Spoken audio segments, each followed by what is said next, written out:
안녕하세요, 제르토이의 제르입니다. 오늘 소개할 제품은 바로 트랜스포머 스튜디오 시리즈 Q입니다.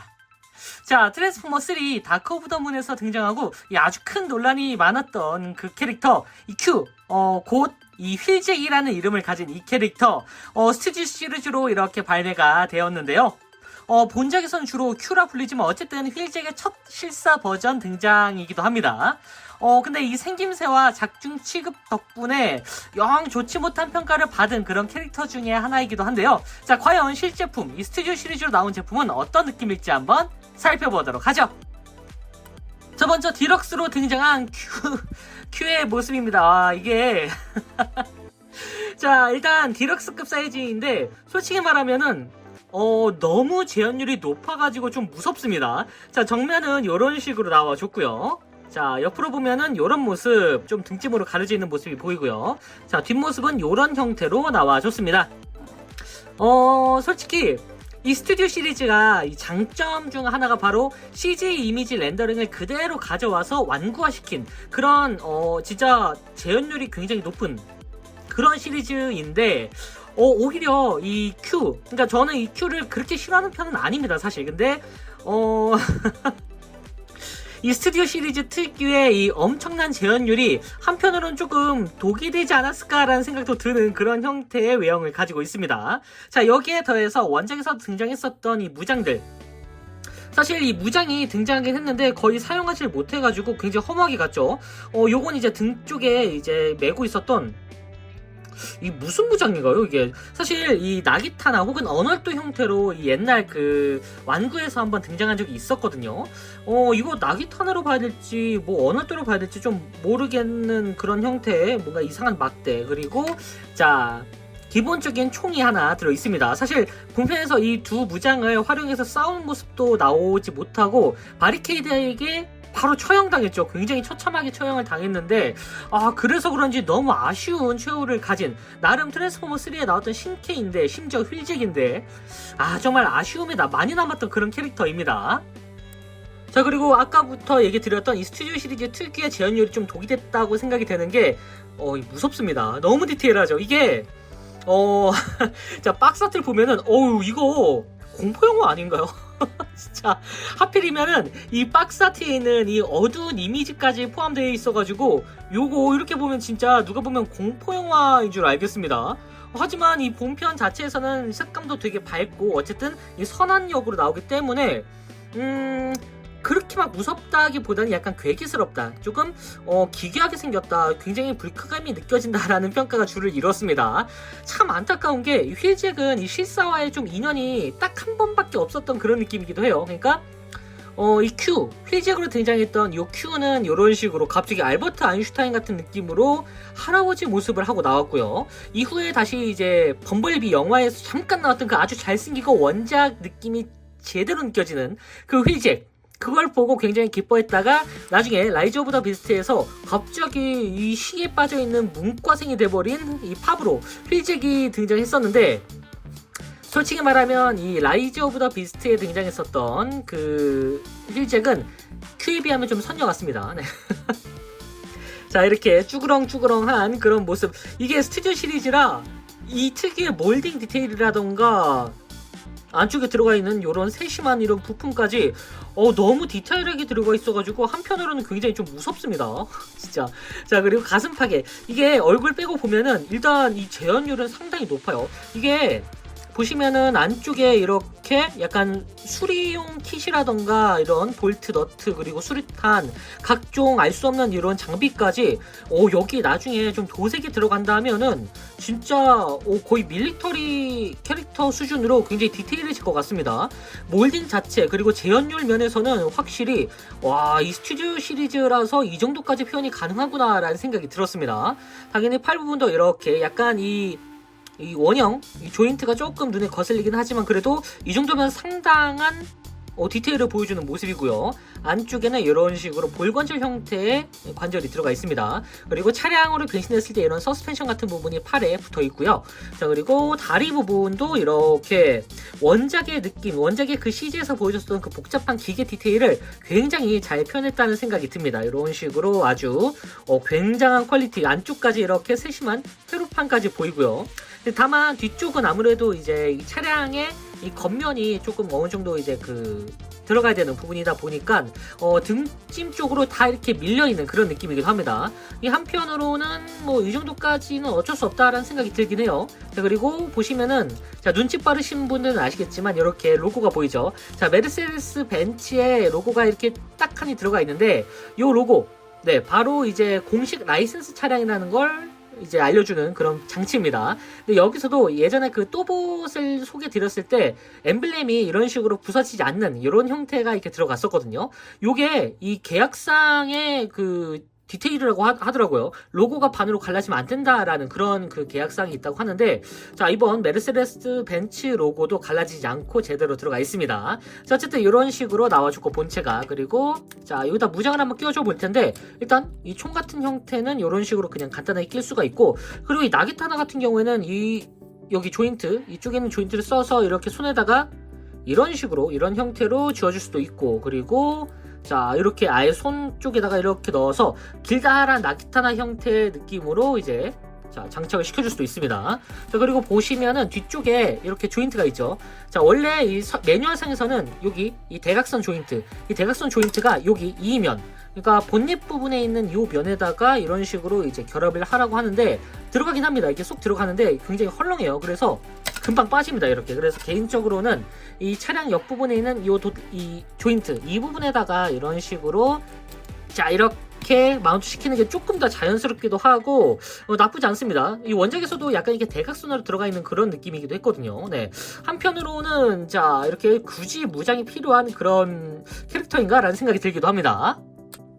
사실 이 휠잭, 이 Q의 얼굴이 이렇게 된 이유도 이 프리퀄 코믹스, 그러니까 이 트랜스포머 3의 프리퀄 코믹스에서 휠잭이 대파되거든요. 그래서 대파되고 나서 나중에 재조립을 이제 당한다라고 해야 될까요? 재조립이 되는데 그때 이제 얼굴이 이렇게 망가진 채로 등장하게 됩니다. 그리고 자신을 이제 Q, 그러니까 휠잭이 아니라 Q라고 이제 지구에 와서 Q라고 불러달라고 하는데 아무래도 이 Q 같은 경우에는 이 007 시리즈의 패러디격인 Q, 그러니까 이 실제로 장비를 만들어주는 그런 이제 프로페셔널한 박사의 이름을 딴 그런 모습이기 때문에 한편으로는 약간 이 본편 내에서 패러디를 한 것 같다라는 생각이 들어요.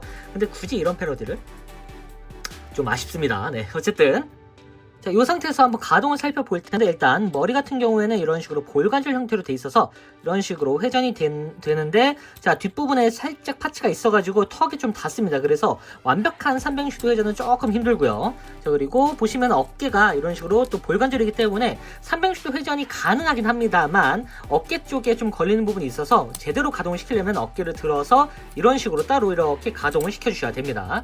자, 이렇게 든 상태에서 옆쪽으로는 이 정도까지 이렇게 올라가고요. 그리고 축관절이 두 개가 있습니다. 여기 한쪽에 축관절 한 번, 그리고 자, 볼관절 형태의 팔꿈치도 이렇게 회전이 되는 그런 형태를 가지고 있고요. 자, 정면으로는 이렇게, 그리고 안쪽에 이런 식으로 하나 꺾이는 그 관절 형태가 있어서 이런 식으로도 꺾일 수가 있습니다. 좀 기괴하죠. 자, 요거는 이제 변신 기믹 때문에 이렇게 꺾이는 형태고요. 자, 그리고 허리 같은 경우에는 따로 돌아가진 않고요. 자, 고관절, 그 전에 사이드 스커트가 이렇게 따로따로 이렇게 움직입니다. 변신 때는 이렇게 완전히 자, 접어줘야 되는데 그래도 나름의 가동성을 신경 쓴 그런 모습이기도 하네요. 자, 정면은 요 정도까지 이렇게 올라가고요. 자, 그리고 뒤쪽은 자, 걸리는 부분이 많아서 뒤쪽으로도 갈 수 있는데 딱 여기까지만 움직이고요. 자, 옆쪽으로는 요 정도까지 스커트를 최대한 올려줘야 됩니다. 자, 그리고 보시면은 이렇게 축관절이 있는데 축 기준으로 이렇게 회전이 되는 이런 형태, 그리고 무릎은 딱 90도 정도로 꺾어주는 걸 볼 수가 있고요. 그리고 자, 발목은 따로 회전되는 부분 없이 이렇게 고정이라고 보시면 될 것 같습니다. 뭐 여러모로 스튜디오 시리즈답게 가동도 훌륭하지만 아무래도 좀 희생된 부분이 몇 부분 있다라는 생각이 드는 그런 가동을 보여주고 있는 것 같네요. 자, 이렇게 로봇 모드를 살펴봤으니 이제 바로 비클 모드로 변신시켜봐야죠. 자, Q 트랜스폼! 자, 먼저 뒤쪽에 이 무장들, 자, 마운트 시켰던 무장들은 전부 다 떼서 잠깐 옆에다 두시고요. 자, 그리고 이 상태에서 일단 양쪽의 어깨를 위쪽으로 이렇게 올려주세요. 이런 식으로 완전히 올려서 이런 형태를 만들어 주시고요. 그리고 이 상태에서 자, 보시면은 이쪽에 팔이 이렇게 들어있고, 자, 양쪽에 다리가 이렇게 있는데, 일단 다리부터 조금 정리를 해주도록 할게요. 다리 같은 경우에는 보시면 여기 뒤꿈치가 이렇게 있죠. 뒤꿈치를 일단 안쪽으로 이렇게 넣어주시고요. 참고로 뒤꿈치 같은 경우는 안쪽에 이렇게 스토퍼 같은 느낌으로 딱 걸려있다 보니까 좀 힘을 줘서 이렇게 떼주셔야 됩니다. 자, 이런 식으로 완전히 접어주시고, 이 상태에서 이제 여기 보시면은 지금 뒤꿈치가 이렇게 뒷부분이 이렇게 펴져 있죠. 이 상태에서 자, 이쪽에 있는 이 축을 이용해서 축 기준으로 이렇게 회전을 시켜주도록 합니다. 그리고 다리를 접어준 다음에 이 상태에서 완전히 뒤로 자, 이렇게 돌려주세요. 그리고 자, 뒷부분에 있었던 이 뭐라고 해야 될까요? 어쨌든 자, 트렁크 부분을 이런 식으로 결합을 시켜주도록 합니다. 자, 반대쪽도 똑같이 여기를 반쯤 이렇게 돌려준 다음에 다리를 넣어주시고, 그리고 자, 뒤쪽으로 완전히 돌려서 이렇게 돌려주도록 합니다. 그리고 트렁크 부분을 다시 접은 다음에 이 부분을 먼저 이렇게 서로 결합을 시켜주시면 됩니다. 자, 이 상태에서 이렇게 잠깐 두시고, 그리고 뒤쪽에 있던 이 파츠를 자, 보시면은 뒤쪽에 이렇게 밀착이 되어 있거든요. 이 밀착된 부분을 살짝 이렇게 들어 올려서 완전히 펼쳐준 다음에 보시면은 여기 뒤쪽에는 이 날개 부분이라고 해야 될까요? 백팩? 자, 백팩 부분이 이쪽에 이렇게 결합이 되어 있습니다. 자, 이 차량의 이 창문과 결합이 되어 있어서 여기만 살짝 들어 올려서 결합을 해제시켜준 다음에 자, 이 부분을 완전히 이 축 기준으로 아래쪽으로 이렇게 돌려주도록 합니다. 이렇게. 그래서 자, 돌려준 다음에 간섭을 없애주고 차량의 차량의 옆문을 이렇게 완전히 펼쳐서 이런 형태를 만들어 주시면 됩니다. 그리고 자, 보시면 이쪽에 이렇게 축이 있죠. 이 축 기준으로 이렇게 차량의 자, 앞부분을 이런 식으로 만들어 주시면 됩니다. 자, 이 상태에서 아까 펼쳐놨던 이 어깨 부분은 다시 접어서 이렇게 차량 옆부분의 바퀴로 만들어 주시고요. 여기도 똑같이 이렇게 접어서 이런 식으로 안쪽까지 자, 접어주도록 합니다. 자, 그럼 이런 형태가 이제 완성이 되죠. 자, 이 상태로 잠깐 두고, 자, 팔 부분을 보시면 팔을 이제 접어줘야 되는데, 자, 일단 이 스커트 부분은 완전히 이렇게 접어서 일직선으로 만들어 주시고, 자, 차량 이 뒷부분은 이렇게 한번 접어주고, 이 상태에서 자, 한 번 더 이렇게 회전시켜준 다음에 팔을 이렇게 접어주시면 됩니다. 그리고 이쪽에 있는 관절이 있죠. 이 관절을 이용해서 이렇게 한 번 더 접어주시면은, 자, 이런 형태로 완성이 되는데, 살짝 대각선 형태로 만들어 주세요. 야, 반대도 자, 이렇게 한 번 돌려주고 이 상태에서 한번 접어주고 그 다음에 이 관절을 이용해서 한 번 더 접은 다음에 자, 이렇게 약간 살짝 대각선이 되는 이런 형태로 만들어주고 이 상태에서 팔을 양쪽을 다 자, 이렇게 결합시켜 주도록 합니다. 자, 보시면은 여기서 왜 대각선을 이렇게 만들었는지 보시면은 자, 여기가 안쪽에 이 팔꿈치가 이쪽에 싹 들어가는, 그러니까 마운트 되는 그 느낌으로 이렇게 자, 절묘하게 여기 쏙 들어가게 되거든요. 이쪽에 자, 이렇게 쏙 들어간 상태에서 자, 차량의 이 중간 부분은 이쪽에 이렇게 고정이 되고 자, 이쪽 돌기가 이 다리하고 결합이 되는, 그러니까 살짝 대각선 형태로 나와줘야 이 부분이 완벽하게 이렇게 결합이 되는 그런 형태의 각도로 맞춰지게 됩니다. 살짝 각도가 핵심인 것 같네요. 자, 이렇게 맞춰주고 앞쪽에 있는 차량 부분을 자, 이런 식으로 완전히 결합시켜준 다음에 자, 여기가 이제 이쪽으로 이렇게 오게 되겠죠. 이 상태에서 보시면은 여기가 이중 힌지는 아니고 이렇게 이런 그 축 기준으로 이렇게 되어 있습니다. 이 상태에서 자, 본닛 부분을 먼저 이렇게 내려주시고 이 축을 아래쪽으로 이렇게 완전히 접어주면서 자, 이런 식으로 완전히 접어주면서 안쪽까지 밀어 넣어주시면 됩니다. 이렇게 완전히 밀어 넣어준 다음에 옆쪽에 자, 이 옆부분, 자, 그리고 앞부분에 있는 이 돌기에 맞춰서 이런 식으로 결합을 맞춰주시면 됩니다. 이렇게 결합을 맞춰주시고 옆부분에 있는 부분, 여기를 이런 식으로 자, 안쪽에 조인트가 있고 조인트 구멍이 있습니다. 이렇게 뒷부분에 있는 안쪽의 조인트에 맞춰서 결합, 이쪽도 이런 식으로 맞춰서 결합을 시켜주도록 합니다. 그리고 차체 부분이 완벽하게 들어갔는지 손으로 쪼물쪼물 해주고 이제 세워두게 되면은 이렇게 휘즈의 비클 모드가 완성됐습니다. 오, 일단 비클 모델의 완성도는 상당히 높습니다. 기본적으로 정식 라이센스를 바꿔온 BMW, 그러니까 메르세데스 벤츠죠. BMW가 아니라 메르세데스 벤츠의 차량을 그대로 이제 표현을 해서 여러모로 퀄리티가 나쁘지 않습니다. 자, 옆모습은 이런 식으로 좀 갈라져 있는 그 몰딩이 좀 있지만 이렇게 잘 나와줬고요. 자, 그리고 정면은 이런 모습, 그리고 위에서 보면은 이런 모습으로 나와줬고요. 자, 뒤에서 보면은 이런 모습으로 나와줬습니다. 자, 아래쪽에는 당연히 이렇게 휠잭의 몸통이 보이는데 쉘포머 같지만 쉘포머가 아닌 느낌으로 이제 표현이 됐다고 보시면 될 것 같네요. 일단 스튜디오 시리즈답게 변형은 상당히 복잡한 편입니다. 자, 일단 앞쪽에 있는 이 본닛 부분, 사실 살짝 여기가 저는 이제 좀 뜨는데 이게 결합이 잘못된 건지 아니면 조인트가 잘못된 건지 잘 모르겠어요. 네. 어쨌든 자, 여기에 이런 식으로 조금 갈라지는 부분이 많긴 하지만 한편으로는 굉장히 재현율이 높은 그런 제품이라고 보시면 될 것 같습니다.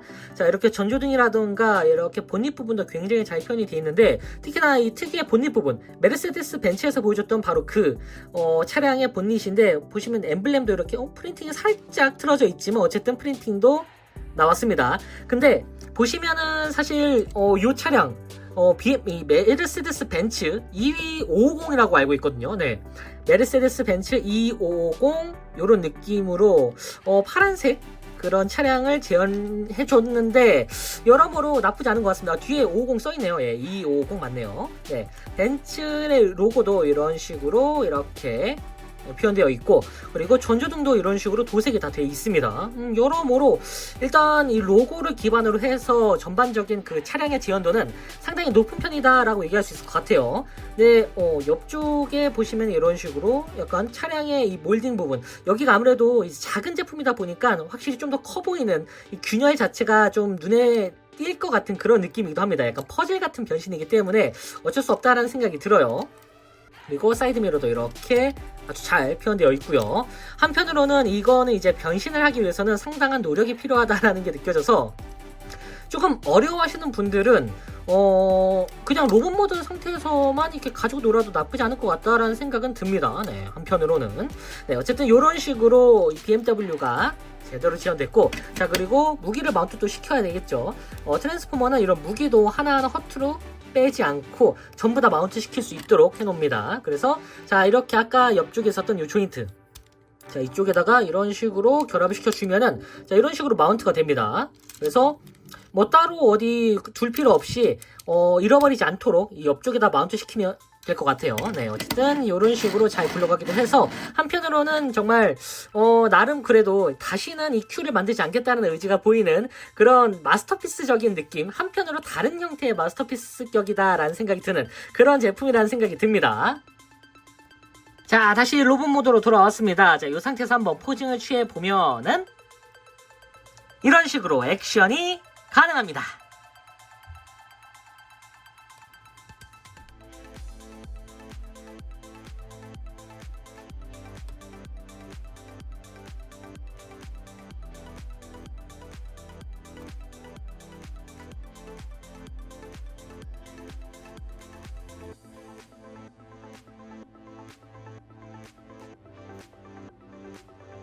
자, 마지막으로 사이즈 비교. 자, 사이즈 자체는 일반적인 디럭스급 사이즈라고 보시면 될 것 같습니다. 한편으로는 이 디럭스급 사이즈에 굉장히 오밀조밀한 디테일이 들어가 있어서 상당히 보기는 좋습니다, 진짜. 자, 지금까지 트랜스포머 스튜디오 시리즈 휠잭 Q 리뷰였습니다. 자, 호불호가 굉장히 갈리는 외형에다가 이 본편에서도 꽤 허무한 죽음을 맞이한 캐릭터이기도 한데, 이 상대적으로 그래서 그런지 인기만에서는 이 다른 캐릭터들보다 떨어지는 편이어서 과연 나중에 스튜디오 시리즈로 리뉴얼돼서 나올 수 있을까 싶었거든요. 근데 이렇게 잘 나올 줄은 몰랐습니다. 한편으로는 정말 디테일하게 나와줘가지고 좀 놀랐는데, 새삼 원작의 느낌이 나는 형태로 아주 잘 나와줘서 요 정도면은 그래도 나름 신경을 많이 써줬구나 라는 생각이 들었습니다. 비록 인기는 없을 수도 있지만 아무래도 이 트랜스포머 3에 나왔던 캐릭터들을 세트로 구성하는 면에 있어서는 이번 스튜디오 시리즈 Q가 꽤나 괜찮은 선택이 되지 않을까라는 생각이 드네요. 자, 그럼 저는 다음번에도 좋은 장난감으로 다시 찾아오도록 하겠습니다. 안녕히 계세요.